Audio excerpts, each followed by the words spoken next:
Hello student, स्वागत है आप सभी का एक बार फिर से हमारे इस ऑफिशियल यूट्यूब चैनल में जिसका नाम है एसोल सॉल्यूशन। मैं चंदन कुमार हाजिर हूँ आप सभी के सामने अपनी एक और नई वीडियो के साथ। सो गाइस, आज की इस नई वीडियो में हम बात करेंगे उन सभी स्टूडेंट्स के लिए जो MPS कोर्स के स्टूडेंट्स हैं, मास्टर ऑफ पॉलिटिकल साइंस के स्टूडेंट्स हैं और उन सभी के पास में MGPE 004 का सब्जेक्ट है। तो आज की नई वीडियो उन सभी स्टूडेंट्स के लिए मोस्ट इंपॉर्टेंट रहने वाली है, क्योंकि आज हम आप सभी के लिए उन सभी ऑल इम्पॉर्टेंट क्वेश्चंस की बात करेंगे जो आप सभी के एग्जाम में देखने को मिलने वाले हैं। और ये उन सभी स्टूडेंट्स के लिए मोस्ट इंपॉर्टेंट है, चाहे वो जून 2023 का एग्ज़ाम देने वाले हैं या फिर वे सभी स्टूडेंट्स दिसंबर 2023 का एग्ज़ाम देने वाले हैं, या फर्दर जो भी MGPE का वीडियो देखेंगे और जिन्हें इंपॉर्टेंट क्वेश्चन की तलाश होगी तो उन सब के लिए भी ये इंपॉर्टेंट वीडियो रहने वाली है। तो चलिए स्टार्ट करते हैं। सबसे पहली बात तो क्वेश्चन आपकी स्क्रीन पर आ चुके हैं। पहला क्वेश्चन आपकी स्क्रीन पर ये पूछा जाएगा, ये जो सब्जेक्ट है बेसिकली ये किस चीज़ का सब्जेक्ट है? गांधी और शांति अध्ययन। तो ज़्यादातर क्वेश्चन जो है वो गांधी की थ्योरीज के ऊपर ही डिपेंड करेगी। गांधी जी ने क्या चीज़ें कही हैं, क्या चीज़ें नहीं कही हैं, इसके बारे में ही हमें वर्णन करना है।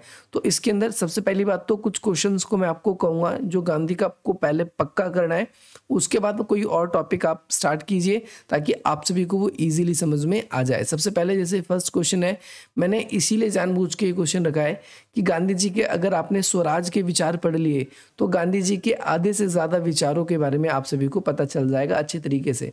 तो आपको सबसे पहले क्या करना है, राज्य वह स्वराज्य पर गांधी जी के विचार क्या हैं इसको आपको अध्ययन करना है, और इसके अलावा ये आप इनके विचारों से कहाँ तक सहमत हैं। तो सबसे पहली बात तो गांधी जी का जो शासन व्यवस्था है, इन्होंने कहा कि राज्य के ऊपर जो शासन होगा वो कैसा शासन होगा? खुद का शासन होगा। इन्होंने इसीलिए एक शब्द का उपयोग किया है जिसका नाम है स्वराज। स्वराज मतलब स्वयं का राज, खुद का राज। तो स्वराज को, खुद के राज को ही यहाँ पर क्या डिफाइन किया गया है? स्वराज कहा गया है। गांधी जी ने कहा है कि जो सत्ता है वो अधिक से अधिक लोगों के पास में क्या हो, डिवाइडेड फॉर्म में हो, विकेंद्रीकरण हो, सत्ता का विकेंद्रीकरण हो। सत्ता कुछ एक चुनिंदा लोगों के हाथ में नहीं आने चाहिए। इन्होंने ग्राम गणराज्यों की संघ की बात करी है, जिसमें इन्होंने कहा है कि भाई जो ग्रामीण समाज के जो लोग हैं, जैसे आज हमारे ग्राम में पंचायत होती है, ठीक उसी प्रकार से शक्ति को अधिक से अधिक स्तरों पर बांटा जाए। इन्होंने ग्राम गणराज्यों पर विशेषकर जोर डाला है। अब यहाँ पर देखो, क्वेश्चन जो है ये आप सभी को पता है कि 10 मार्क्स के अकॉर्डिंग ही आपको लिखने हैं। तो क्वेश्चन इतने ज़्यादा लेंथी भी नहीं करने, क्योंकि 2 घंटे का ही आपका सेकेंड ईयर का पेपर होता है। इस चीज़ को आपको ध्यान से रखना है। अगला क्वेश्चन आप सभी से पूछा गया है, उपनिवेश के वाद के खिलाफ में गांधी जी अहिंसक संघर्ष का विस्तार से चर्चा कीजिए। जैसे ये वाला क्वेश्चन है उपनिवेशवाद के खिलाफ। उपनिवेशवाद होता क्या है, जिसे हम इंग्लिश में कॉलोनियल सिस्टम बोलते हैं। यानी जब कोई विदेशी आपके देश पे आता है, बेसिकली उसका आने का मेन पर्पस निवेश करना था, उससे प्रॉफिट गेन करना था। लेकिन अगर हम देखते हैं कि कोई विदेशी कंपनी आती है, जैसे अंग्रेजों की ईस्ट इंडिया कंपनी आई थी भारत में, और ईस्ट इंडिया कंपनी जब भारत पे आई तो उसके बाद धीरे धीरे पहले जो पूरी की पूरी अर्थव्यवस्था थी उस पर ईस्ट इंडिया कंपनी का कंट्रोल हो गया। फिर धीरे धीरे ईस्ट इंडिया कंपनी न केवल आर्थिक बल्कि राजनीतिक रूप से भी वो हम पर क्या करने लगती है, कंट्रोल करने लगती है।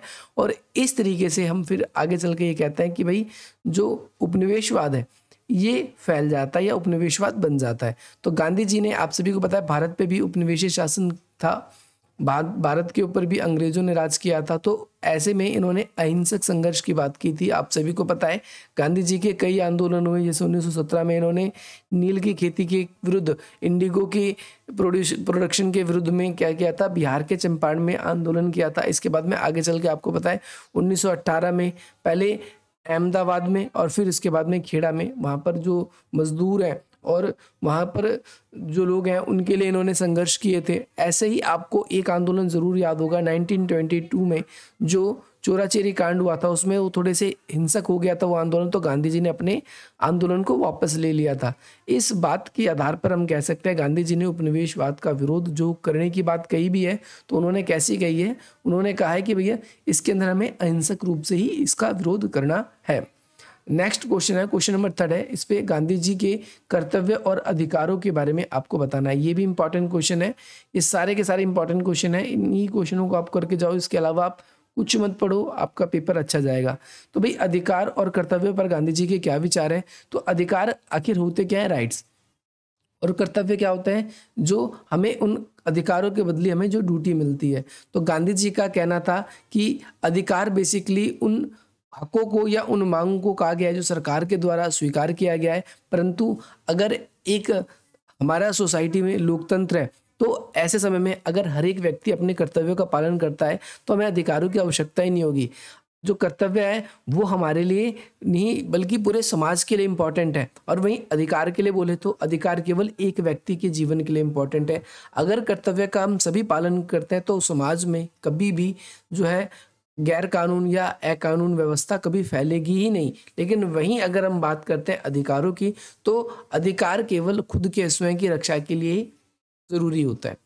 नेक्स्ट क्वेश्चन नंबर 4 है, आपसे पूछा गया है कि किस आधार पर आप कह सकते हैं कि गांधी जी मार्क्स के विचारों को अस्वीकार करते हैं। अब यहाँ पर देखो, ध्यान से समझना है आपको।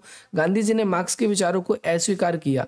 कार्ल मार्क्स ने कहा कि किसी भी प्रकार की कोई सरकार नहीं होनी चाहिए, पर गांधी जी ने कहा था नहीं, ऐसा कुछ नहीं है। अगर किसी भी प्रकार की कोई सरकार नहीं होगी तो हम आत्मशासित हो तो सकते हैं, परंतु इतने भी नहीं कि हमारे ऊपर कोई रहे ना। अगर कोई नहीं रहेगा तो कहीं ना कहीं विरोधाभास स्थिति उत्पन्न हो सकती है।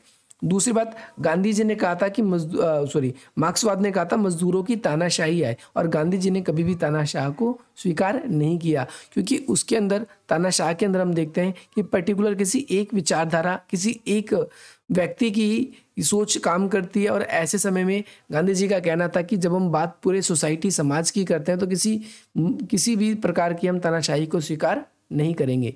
अगला क्वेश्चन इंपॉर्टेंट है, गांव और शहरों में गांधी जी ने क्या भेद किया है या किस प्रकार किया है? इस क्वेश्चन को आपको डिफाइन करना है। तो गांधी जी ने गांव के बारे में विचार दिए हैं और शहरों के बारे में भी विचार दिए हैं। तो सबसे पहले गांधी जी के गांव के बारे में विचार करते हैं। तो गांधी जी देखो, एक मनरेगा नाम की जो योजना है भारत के अंदर चलाई भी गई है, और गांधी जी का कहना था कि जो शहर है वो प्रशासनिक केंद्र होते हैं। शहर जो होते हैं वहाँ पर आर्थिक गतिविधियों का केंद्र होता है, और शहर में अगर आप देखोगे तो बाजार, साथ ही साथ में अधिक से अधिक रोजगार भी होते हैं। परंतु गांव की बात करें तो गांव ठीक इससे विपरीत होते हैं। गांव की वजह से जो है कभी भी देश विकसित नहीं हो पाता। इसीलिए यदि अगर हम चाहते हैं, अगर हम देश को अपने विकसित करना चाहते हैं, तो हमें सबसे पहले ग्राम को विकसित करना पड़ेगा। तो गांव में जिन जिन सुविधाओं की कमी है, पहले हमें उन सभी सुविधाओं को बढ़ाना पड़ेगा। ये गांधी जी का कहना था, और यही डिफरेंस बेसिकली उन्होंने किया है कि रोजगार यहाँ पर ज़्यादा होता है। गाँव के अंदर जो है वो प्राथमिक क्रियाकलाप अधिक होता है, वहीं शहरों के अंदर बात करें तो प्राथमिक क्रियाकलाप को छोड़कर अन्य क्रियाकलापों की यहाँ पर बात हुई है।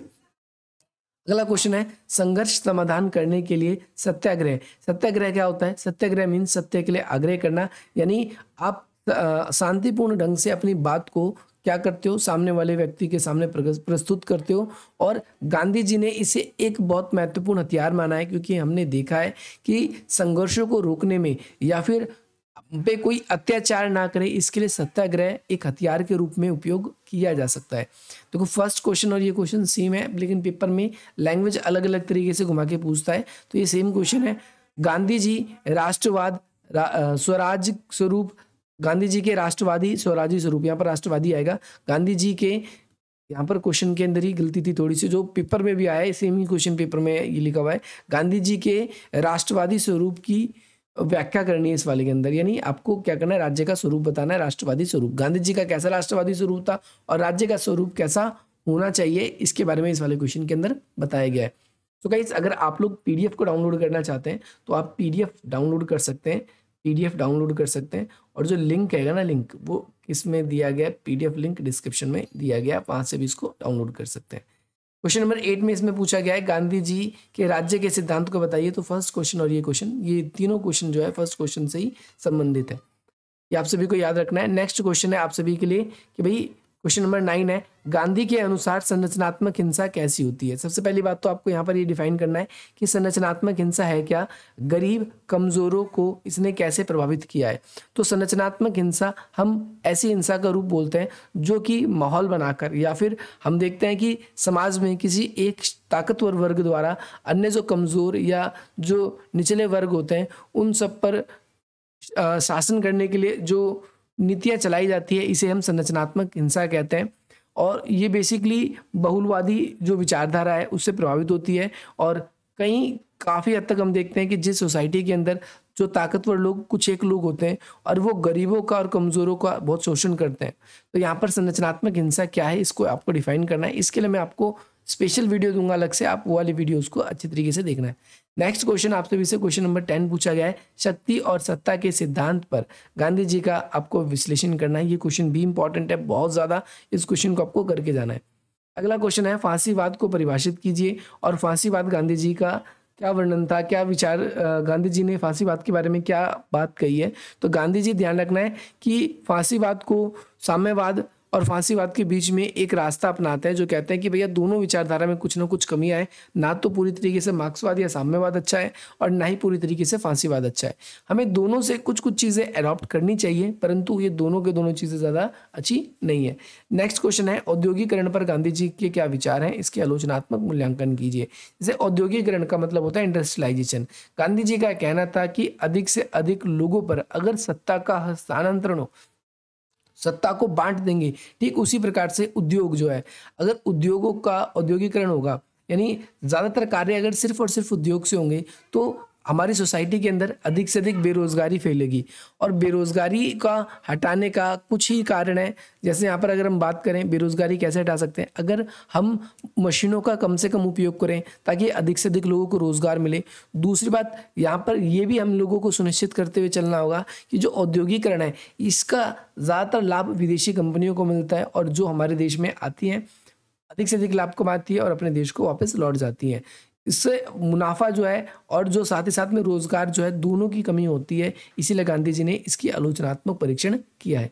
अगला क्वेश्चन है, गांधी जी ने जाति व जाति असमानता की अवधारणा को बताया है। आप सभी को मैं बताना चाहता हूं कि गांधी जी की और अंबेडकर जी की काफ़ी ज़्यादा विचारधारा मिलती थी, परंतु जाति और जो सांप्रदायिकता है इन दोनों मामलों में दोनों एक दूसरे के बिल्कुल विरोधी थे।